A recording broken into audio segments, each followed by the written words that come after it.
Hello, and welcome to another episode of Solipsist Watched, where this week I watched Mr. Right from 2015.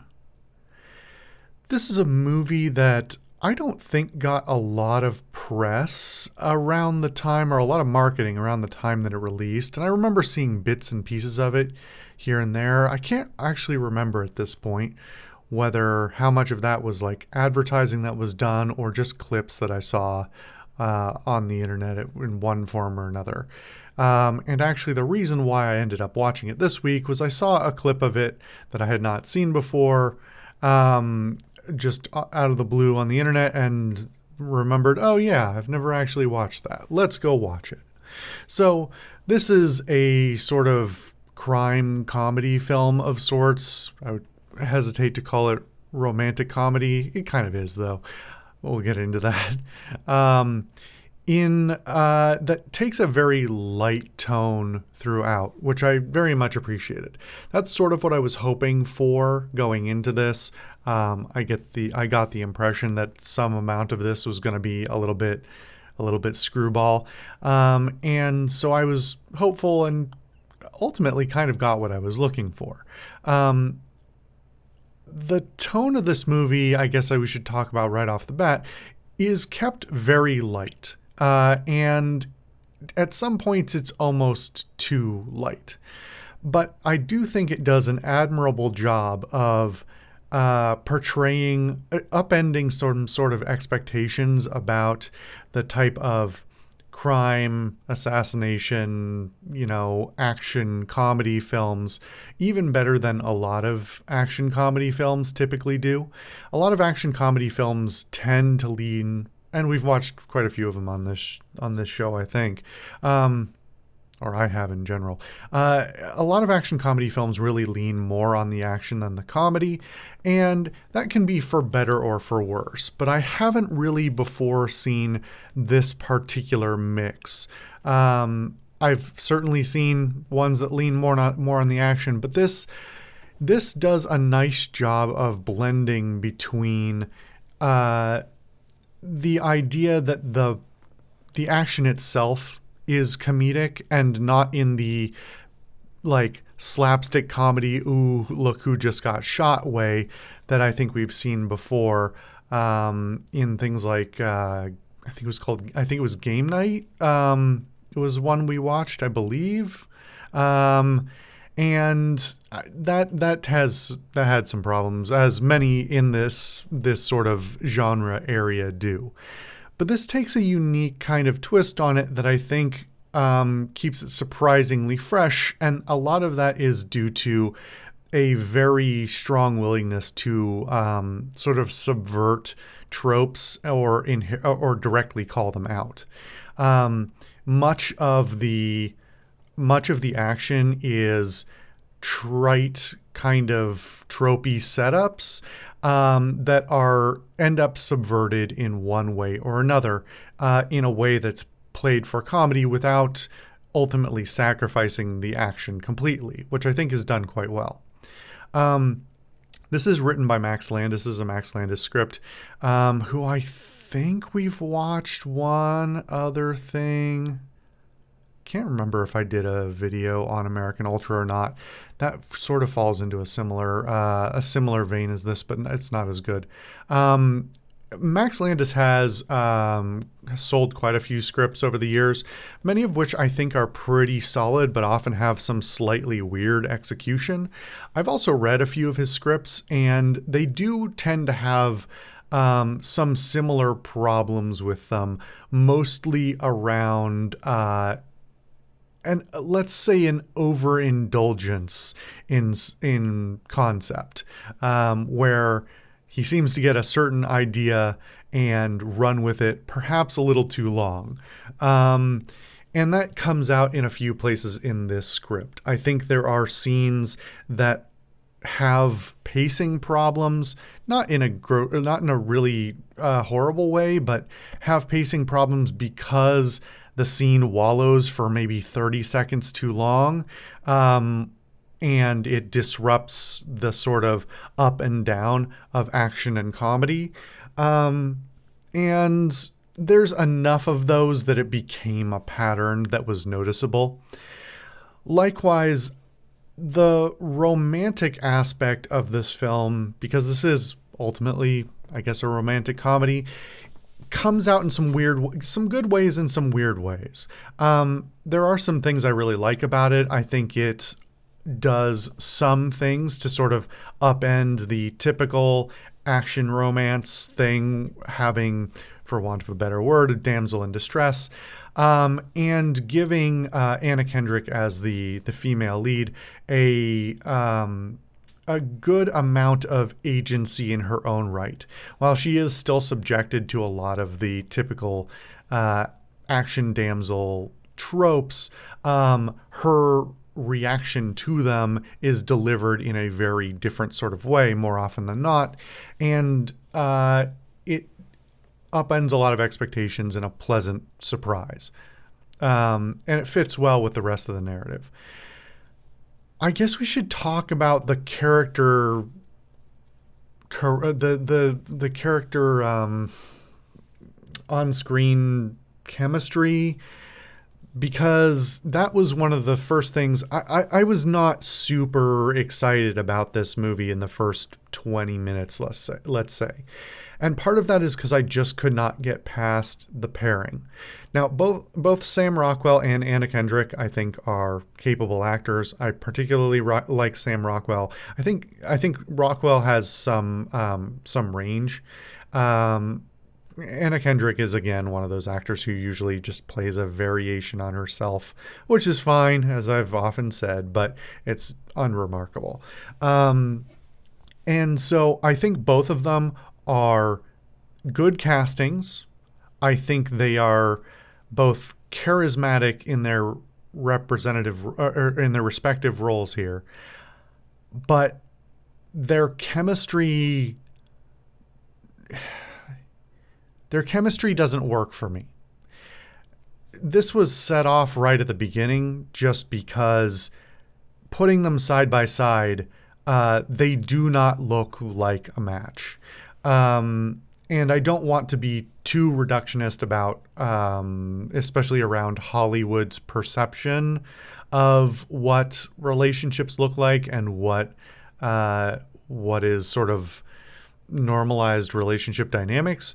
But the thing that threw me off right off the bat is basically Anna Kendrick is a very young looking woman. Even now, 10 years later, she looks very young. And I had to check their respective ages. I'll get to that in a second. Sam Rockwell, by comparison, has always sort of rocked a beard of some kind. He looks kind of inherently scruffy. He's got hair that always is sort of standing on end a little bit. And some of this could be, on both cases, could be, adjusted with things like hair and makeup work and stuff like that. And it is actively made worse by the costume choices. Anna Kendrick's character dresses very young. Like, even, I believe she was like 29 or something when this aired or when this filmed. And she dresses at least 5 years younger than that to my eye. She dresses like she could be as young as like 20. And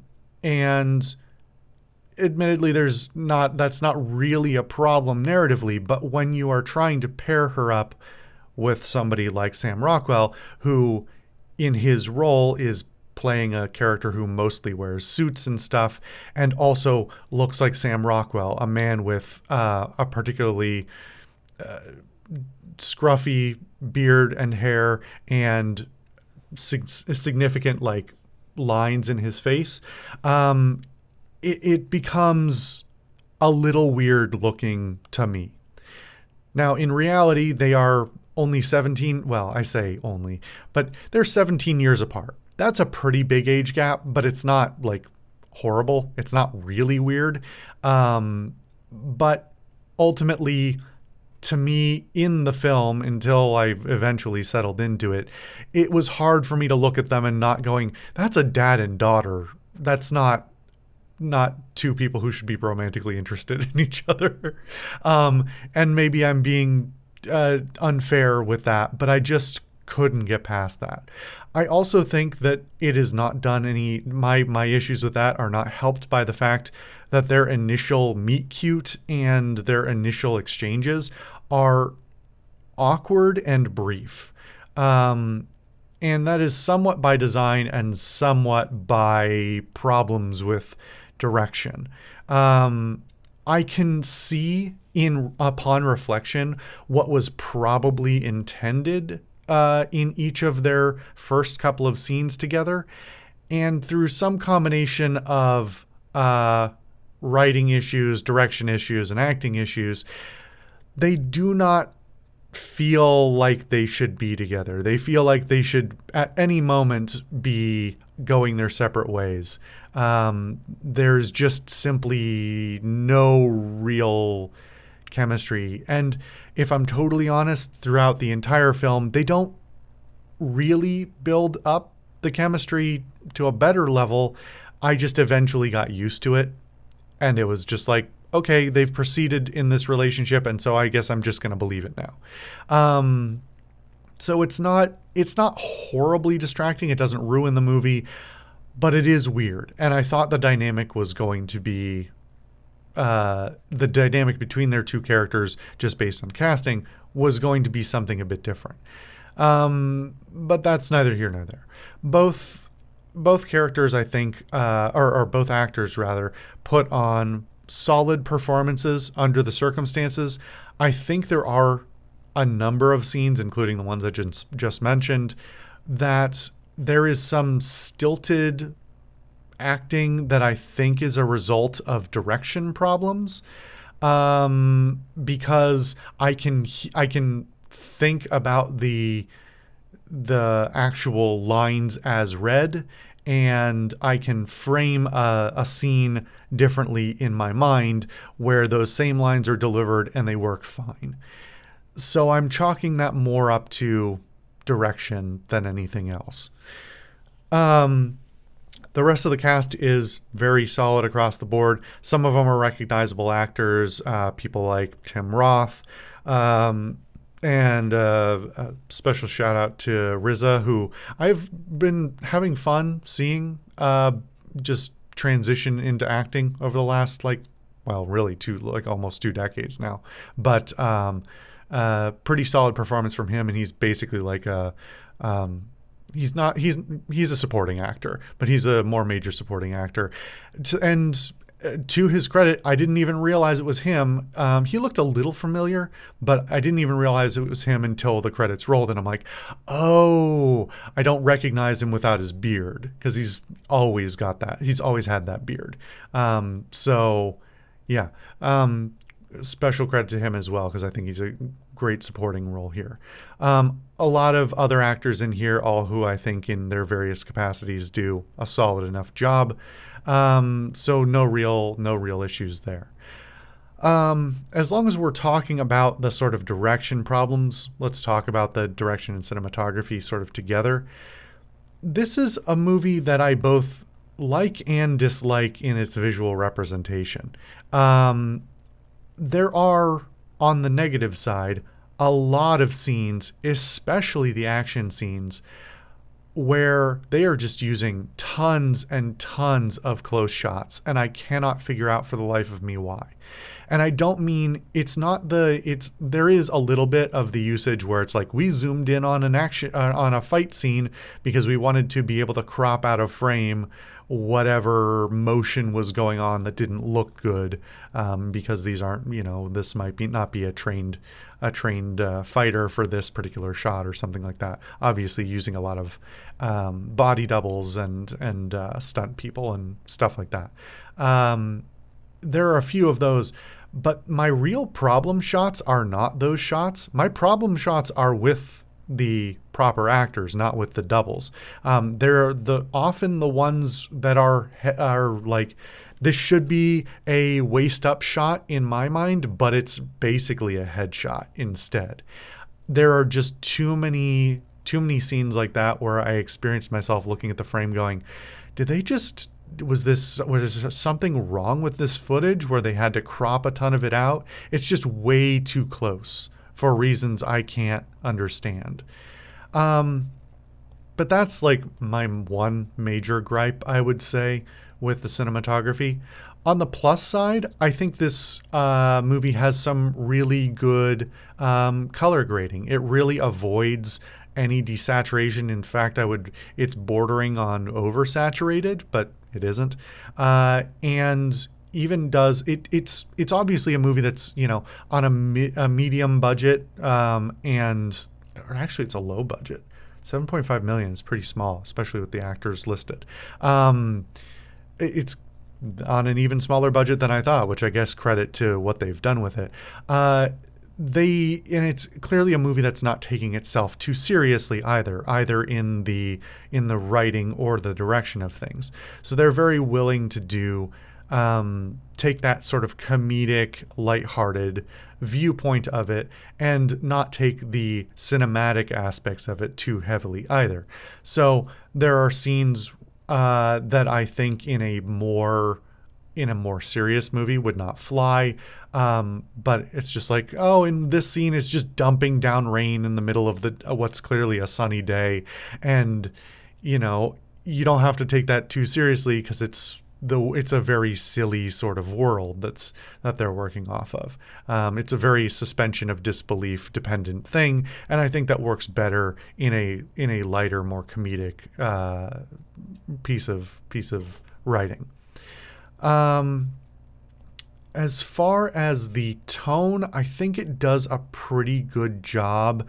I talked about a little bit how it goes up and down.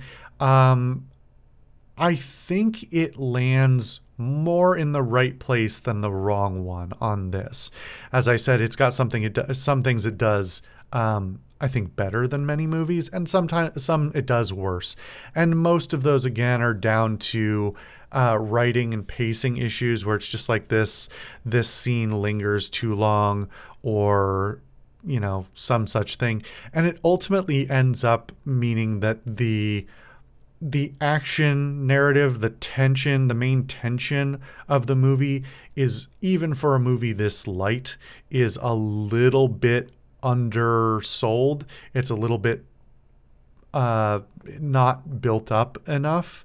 And so even when it spends sometimes substantially long scenes purely on like an antagonistic perspective, the antagonists only working with each other in a scene, even then it feels a little bit underdeveloped, like and ultimately ends up resulting in the various climactic scenes, action scenes of various kinds, not feeling as satisfying as a result.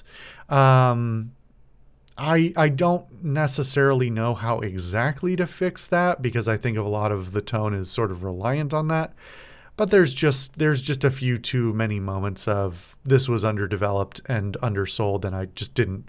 It felt like it lost impact, or it missed opportunity for impact here. And I would say that overall, I think the movie's run is a little bit short and had ample time, if it wanted to spend a little bit longer building things up. The number of events that happen throughout the film, you could have probably slipped in one or two more major scenes or major plot points in here, because it really goes from it leaps pretty abruptly to sort of the climactic end set of end scenes, after only having really done one or two major build-up scenes prior. And it probably had room for another 15 minutes at least of other scenes to let that breathe a little bit, let the tension build a little bit, and provide a more satisfying overall payoff, especially when you have as many named antagonists on the antagonist side, who all are already being given substantial screen time to sort of deliver various dialogue. Having them be fleshed out a little bit more would have been welcome, as well as the main protagonist duo together. There was just opportunity to let this have a little bit more time, and I think it would have been a little bit more full as a result. Ultimately, this is a pretty, it's not breaking great new ground in any way, but I think it's a pretty solid movie for sort of, just comedy, action, light romance, popcorn type of movie. It's an easy watch. It's not asking too much of you. It does enough new things and does enough fun subversion that you're not watching something boring, which is more than I can say for a lot of action movies that came out of this era. And for all of my, complaints about it, I think it's ultimately pretty satisfying, if just, light entertainment.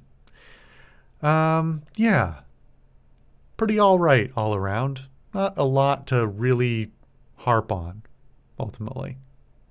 Anyway, thank you for watching another episode of Solipsist Watched.